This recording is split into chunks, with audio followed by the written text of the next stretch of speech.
Sa ilang piling lugar pa lang tulad dito sa Navotas, namahagi ng 15,000 pesos na ayuda ang DSWD. Alam mo, talagang nakakatawa itong ginawa ni no?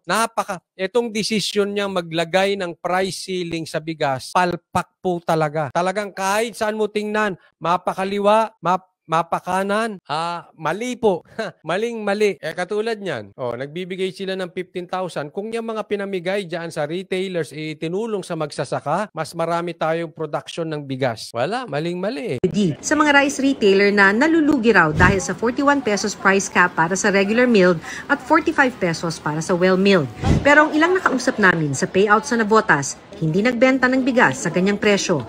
Tulad ni Lola Oshana na nagbebenta sa maliit na sari-sari store. Kung ibenta ko ng ganon, di sobra-sobra ng logi. Ita-tricycle mo pa, bubuhatin mo pa.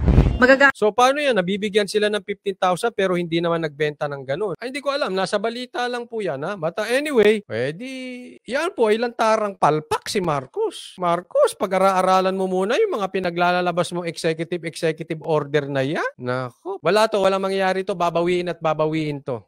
Antayin nyo, pustahan tayo. Babawiin to agad-agad sa lalong madaling panahon. Kasi nagmumukha sila dito, nagmumukha silang tiri to. Alam nyo na, dyan sa Executive Order 39 na yan, nagmumukha silang T. Palpak talaga. Gamit naman daw ang natanggap na ayuda pambili ng bagong stock ng ibebentang bigas. Pero hindi pa masabi ng ilan kung ibebenta nila ito sa price cap. Parang hindi. Mahirap kasi pagka walang kita.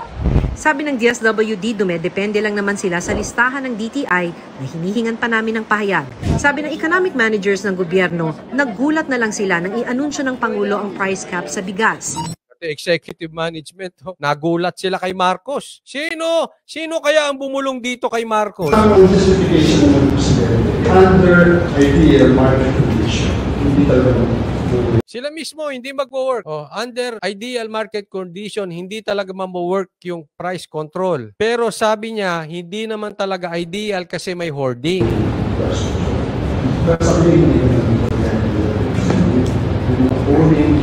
Pero suportado raw ng economic managers ang price cap, bagamat nakikita lang nilang tatagal ng isang buwan. Para palpak. Sa madaling salita, sila mismo sinasabi nila palpak ito. Hindi na lang nila maibulatlat, hindi lang nila maibutata sa pagbumuka ni Marcos. Pero palpak ito. Kahit mga tao niya nagsasabi palpak ito.